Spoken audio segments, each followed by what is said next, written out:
A gente tá com a meta de pegar 500k até o final do ano. Conto com a tua ajuda. Disney. Pensa numa empresa que tinha um canal de TV, um canal focado bem mais em sitcoms. Eu tô falando do Disney XD. E claro, tinha a Disney normal, aonde sim tinha sitcoms, mas o foco era bem mais em filmes e animações. O desenho que mais marcou uma geração é um desenho que eu só dei uma chance pra ele no ano passado e eu simplesmente amei. Eu tô falando de Gravity Falls. Esse desenho não é só mais um desenho infantil da Disney. Na verdade, ele é bem adulto, principalmente nos livros. Esse é aquele tipo de programa cheio de mistérios, e os mistérios literalmente transcendem a TV e se espalham pelo mundo inteiro. Memórias da Cypher Hunt. Inclusive, bom ter citado isso. Cypher Hunt. Nesse vídeo aqui, a gente não vai se aprofundar nem no Dipper, nem na Mabel e muito menos no Stan, o maior Shed do programa. Esse vídeo aqui vai ser um dossiê do personagem mais emblemático e misterioso da série inteira. E é claro que eu tô falando do Bill Cipher, o demônio de um olho só.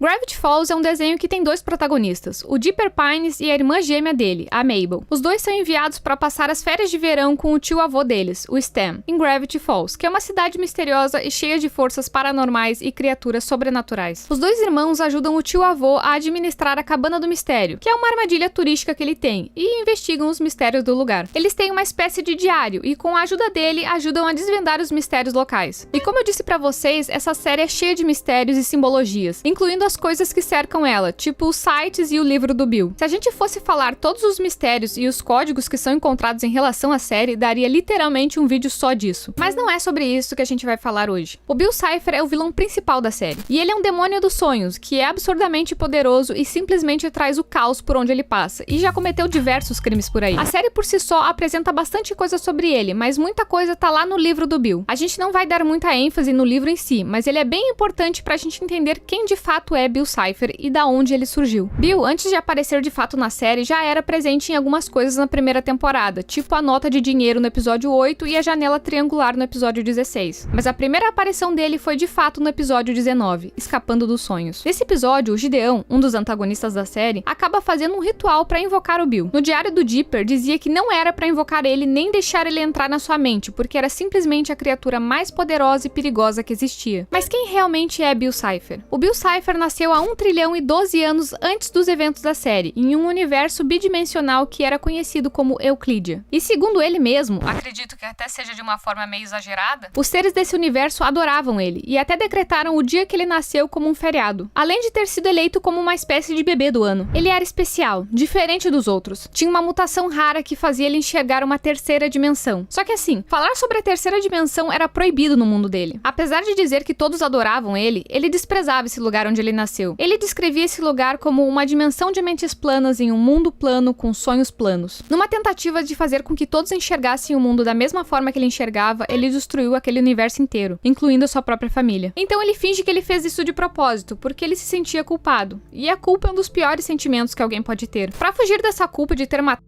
todos sem querer, ele diz que libertou todos eles. Com seu mundo todo destruído, ele foi parar em um novo universo conhecido como Reino do Pesadelo, um universo tomado pelo caos. Lá ele se junta com outros seres bizarros e espalha mais caos por tudo. E ele se refere a isso como seus dias de glória e bons tempos. Mas por esse universo ser tão caótico, era questão de tempo até que a entropia daquele lugar apagasse a existência deles. Então o Bill usou o seu dom de ver a terceira dimensão para achar um outro lugar para ir. E esse lugar era nada mais, nada menos do que a nossa Terra. Só que tinha um problema, ela era vigiada pelo Bebê do Tempo e seus guardas. E quando o Bill foi confrontado pelo bebê em uma batalha de dimensões cósmicas, o Bill dá uma surra nele e joga ele na Terra, o que causou o que a gente conhece como extinção dos dinossauros. Agora, com o Bebê do Tempo fora do caminho, ele podia vir pra Terra. Mas tinha mais um problema, ele só podia aparecer na Terra através dos sonhos dos humanos, ou entrando na mente de alguém inteligente e convencendo essa pessoa a construir um portal para a dimensão dele. Mas antes da gente falar sobre a saga dele tentando construir esse portal, a gente tem que ter uma noção de que poderes ele tem. Os poderes dele envolvem telecinese, telepatia, voo, semi-onisciência, precognição, teletransporte, acordos mágicos, projeção astral e possessão. Quando ele foi invocado para nossa dimensão, ele conseguiu um corpo físico, e com isso ele se tornou quase onipotente, porque conseguiu mais poderes ainda. Manipulação da realidade, do clima, do tempo, da matéria e de tamanho. Além disso, ele conseguiu construtos de energia, projeção holográfica, mudança de forma, duplicação, regeneração, desintegração, clarividência, clarividência, transmutação, conjuração, visão de calor, eletrocinese e pirocinese. Ou seja, o cara tinha literalmente todos os poderes possíveis. Só que ao mesmo tempo, com tantos poderes, ele obviamente tinha fraquezas, já que conseguiu ser derrotado várias vezes ao longo do desenho. Seu poder, apesar de imenso, não permite que ele possua corpos ou entre na mente dos outros seres sem um acordo ou sem que eles permitam. E ele também não pode atravessar campos onde foram feitos encantamentos com crina de unicórnio. Tendo mais ou menos uma noção de como ele é e do poder dele, é aqui que começa a saga dele tentar construir o portal. A gente começa em 30.000 a.C., quando Bill precisava decidir um primeiro lugar para entrar em contato com a humanidade. E esse lugar era nada mais nada menos que uma região florestal chamada Gravity Falls. Só que ele não era o único extraterrestre que apareceu por lá, já que tem indício de que muito antes outros aliens caíram lá. Para ele, Gravity Falls era o lugar perfeito para ele criar um portal, então ele achou um humano que era um xamã muito sábio que concordou em fazer o portal. O Bill conta que se divertiu muito com esse xamã e a sua tribo, mas que isso não durou muito, já que na tentativa de construir o portal, o rosto de uma das pessoas da tribo é transformado em pedra. Monstros marinhos surgem, o céu fica vermelho e aparece um buraco gigante no chão, que no futuro ficou conhecido como o Poço Sem Fundo. Tudo isso que rolou é como se fosse as consequências daquele ato, o ato de construir o portal. E percebendo as más intenções de Bill, o xamã quebra o acordo que fizeram e faz uma magia para banir o Bill de toda aquela região, e escreve em uma caverna um alerta sobre a fera de um olho só. E além disso, ele anuncia uma profecia com 10 símbolos que seriam a causa da sua derrota. Bill não acha nada desses símbolos. Ele na verdade não acha eles nada ameaçadores, mas acaba vasculhando todas as possíveis linhas do tempo até um futuro distante, onde ele vê os humanos e desdenha de duas pessoas, mais especificamente os protagonistas do desenho. Foi a partir daí que o Bill começou a criar o caos na Terra. Já que não deu muito certo com o xamã, o Bill continuou em busca de um humano inteligente que construísse seu portal. Durante essa jornada, ele deixou a marca dele pelo mundo. As pirâmides do Egito foram construídas por causa dele. Superstições conhecidas como cypherstições começaram a ser espalhadas, como mães cantando canções de ninar sobre ele, reis cortando a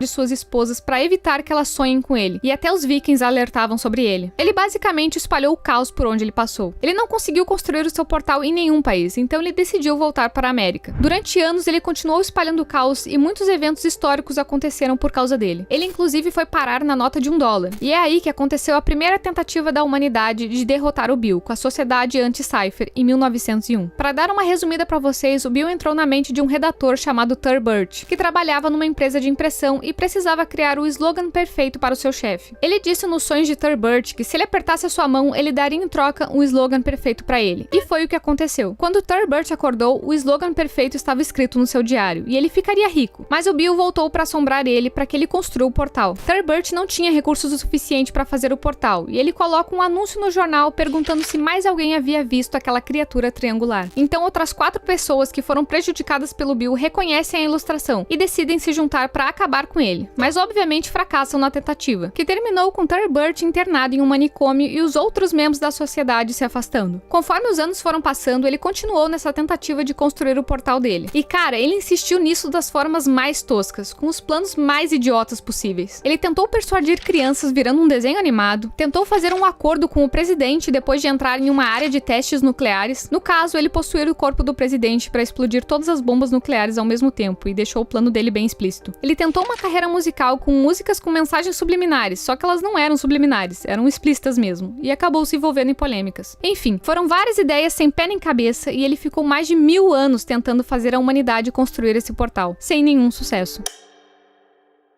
E é aí que a gente chega em Gravity Falls. Lá por 1981, Stanford Pine estava em uma caverna na região onde ele foi selado. Aquela parada do xamã que a gente falou mais cedo. O Stanford quebrou o feitiço que protegia o lugar e trouxe o Bill de volta sem querer. Bill se apresenta a ele como uma divindade extradimensional do conhecimento, que veio se tornar um mentor pro Stanford. Nisso, o Bill vai ficar 1 ano com o Stanford, ajudando ele quando ele se sentisse ansioso ou tava devagar. Mas ele vivia sumindo por dias e até meses, o que fazia Stanford se questionar se aquilo era real ou não. O Bill até chamou o Stanford para comemorar o aniversário dele no mundo dos sonhos. Os dois pareciam estar realmente bem próximos, e o Stanford colocou na cabeça a ideia de construir o portal. O Stanford até desabafava com o Bill sobre o irmão dele, que estava passando um golpe por aí, e Bill acabou saindo da personalidade de sabe tudo e ficou vulnerável contando tudo o que aconteceu na dimensão dele, sobre como ela foi destruída, e tudo que ele guarda dela é um átomo que ele mantém na cartola. Quando o Stanford pergunta pra ele quem destruiu a dimensão, o Bill fica distante, mais distante do que nunca, e responde que um monstro fez isso. Tudo que o Bill tinha feito com o Stanford, toda essa aproximação tinha sido com a intenção de manipular ele. Era um teatro para conseguir o portal, mas provavelmente essa foi uma das primeiras vezes que ele foi verdadeiro com alguém. Talvez tenha sido mais perto de remorso que ele já sentiu. Conforme o tempo se passa, o Bill consegue fazer a cabeça do Stanford contra Rutherford, dizendo que ele não tá empenhado e ia acabar sabotando o plano de abrir o portal. No grande dia, o portal finalmente é aberto, só que acontece um acidente, e metade de Rutherford é puxado pra lá, e quando ele volta, ele fica horrorizado, e diz que achou uma fera de um olho só, e que era pro Stanford destruir aquele portal antes que ele causasse o fim do mundo. O choque dele foi tão grande que ele só pensou em esquecer daquilo e se demite. Com tudo isso rolando, Stanford indagou Bill, e ficou claro que ele só usou Stanford o tempo todo, o que deixa ele bem abalado. Ele sabe que o que deve ser feito é destruir o portal e queimar os diários, mas ele não consegue fazer isso. Ele decide que quem ele quer destruir é o próprio Bill, que enganou ele por tanto tempo. Então, o primeiro passo dele foi instalar um sistema de segurança novo para que o Bill não entrasse no laboratório, e depois ele procurou por formas de destruir o próprio. E é aí que ele encontrou alguns arquivos da Sociedade Anti-Cypher, com acesso ao traje de caça ao Bill. Tudo que ele precisava era um cérebro pé da de isca. O Bill tenta impedir ele, mas ele resiste. O lado ruim disso tudo é que ele não é muito bom com a tecnologia e não iria conseguir montar o traje, além de estar exausto porque não dormiu o tempo suficiente. Enquanto isso, o Bill continuava atormentando ele e acabou manipulando a mente dele. Ele deu 72 horas para que ele acionasse o portal. O Stanford finalmente decide que não é capaz de derrotar o Bill sozinho e decide entrar em contato com o irmão dele. Os dois se encontram, brigam e Stanford é jogado para dentro do reino do pesadelo. O Stanley acaba assumindo a identidade dele e passa os próximos anos tentando trazer o irmão dele de volta. E é a partir daqui que a gente vai para os eventos atuais em Gravity Falls. O Bill é invocado de volta na primeira temporada e continua causando caos por vários episódios, até que a gente chega em Estranhagedon. O Estranhagedon é um arco de 3 episódios que consiste no apocalipse que o Bill Cipher começou. A partir desse episódio, a abertura do desenho fica diferente. Até a música muda. O Bill transformou a população de Gravity Falls em pedra e prende a Mabel numa bolha prisão gigante, e acaba libertando várias criaturas de outras dimensões no mundo. Bastante coisa acontece, mas esse arco é encerrado com o apagamento de Bill do mundo, e fizeram isso apagando a mente do Stanley Pines com um apagador de memórias. O Bill até tenta barganhar com o Stanley dentro da mente dele, e quando ele começa a se distorcer, ele fala algumas mensagens ao contrário, e essas mensagens traduzidas dizem o seguinte: Axolot, minha hora chegou para queimar. Invoca o poder antigo para que eu possa retornar.